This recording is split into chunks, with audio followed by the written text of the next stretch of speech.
Bayangkan saat banyak lulusan SMA, SMK, S1 yang ingin mencari peluang belajar dan bekerja di Jepang, mereka harus pergi ke tempat kursus untuk belajar bahasa Jepang dan mencari informasi lowongan pekerjaan di LPK atau di acara job fair dengan waktu yang tak menentu. Keterbatasan informasi dan sulitnya akses khususnya bagi mereka yang tinggal di pedesaan merupakan sebuah hambatan untuk mencapai impiannya bekerja di Jepang. Oleh sebab itulah platform Modesuki hadir untuk menjawab permasalahan-permasalahan tersebut. Halo, nama saya Sandi Wijaya, saya adalah mahasiswa MBA UGM. Kali ini saya akan presentasikan bisnis model Modesuki, platform pembelajaran bahasa dan budaya untuk hidup di Jepang. Sebelumnya, saya ingin mengucapkan terima kasih banyak kepada Bapak Bayu Sutikno, SMSM, PhD, selaku dosen mata kuliah bisnis modeling yang telah memberikan banyak ilmu yang bermanfaat. Kita ketahui bahwa saat ini Jepang sedang mengalami krisis tenaga kerja, sehingga Jepang akan menyerap tenaga kerja asing dari luar negeri.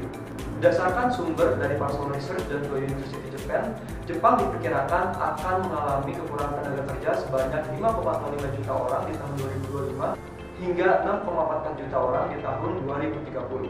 Hal ini menjadikan sebuah kesempatan bagi negara-negara berkembang untuk mengirimkan tenaga kerjanya ke Jepang.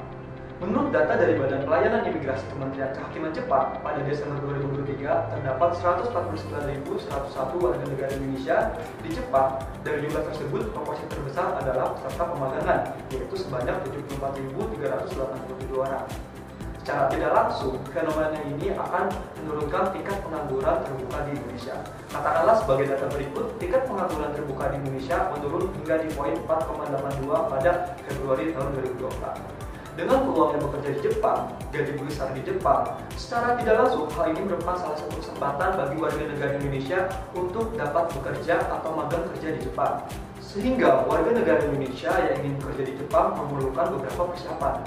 Di antaranya adalah persiapan bahasa Jepang dan melakukan pencarian untuk lowongan pekerjaan di Jepang. Hal tersebut merupakan suatu kendala bagi mereka yang berada di pedesaan, sehingga mereka sulit sekali untuk mendapatkan akses tersebut. Oleh sebab itulah, Modesuki hadir untuk memberikan platform pembelajaran bahasa Jepang dan informasi lowongan pekerjaan di Jepang.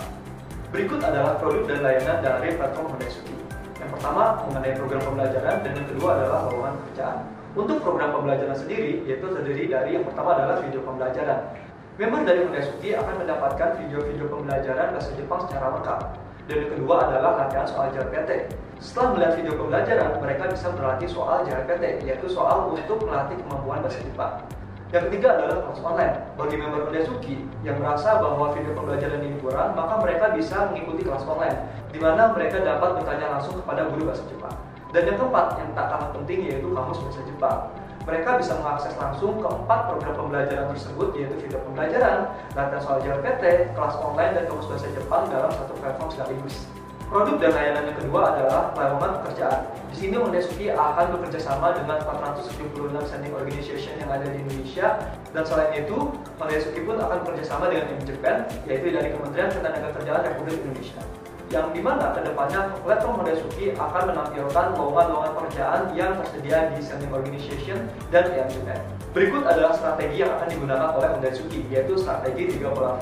Yang pertama adalah Get and Do, di mana Modesuki akan memberikan konsultasi gratis yang berupa program pembelajaran bahasa Jepang, dan yang kedua adalah lowongan pekerjaan di Jepang.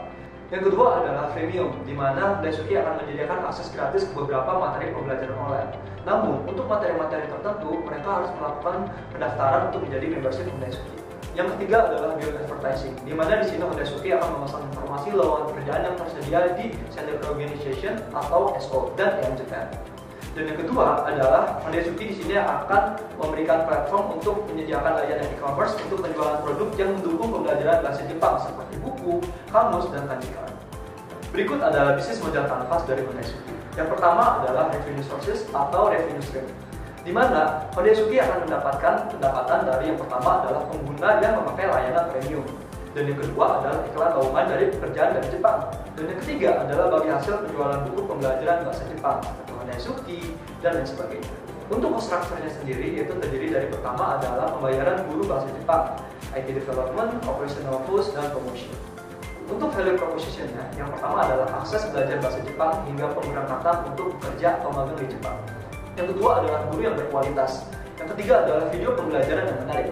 Dan yang keempat adalah transaksi yang mudah karena sudah berbasis online. Untuk customer segment dari Fundasuke itu sendiri, yang pertama adalah pelajar SMK, SMA yang ingin melanjutkan bekerja atau magang di Jepang. Yang kedua adalah mahasiswa yang ingin melanjutkan bekerja atau magang di Jepang. Dan yang ketiga adalah masyarakat umum usia 18-30 tahun yang ingin bekerja atau magang di Jepang. Berikut adalah customer relationship-nya. Yang pertama adalah customer service, membership premium, promo potongan harga, dan kode referral. Untuk channel saya sendiri, yaitu ada mobile apps, media partner, sosial media, konten digital, dan event. Untuk key partnernya sendiri, Fundasuke akan bekerjasama dengan yang pertama adalah Sending Organization atau SO, IM Japan, LPK Bahasa Jepang, penerbit buku pembelajaran bahasa Jepang, Isnaker, dan bank. Untuk key aktivitasnya sendiri, yaitu yang pertama ada development mobile apps, pemasaran dan promosi online learning. Dan yang terakhir yaitu untuk key resourcesnya sendiri, yaitu ada guru, karyawan IT, dan investor. Baik, cukup sekian presentasi dari saya. Saya Sony Wijaya, arigatou gozaimashita.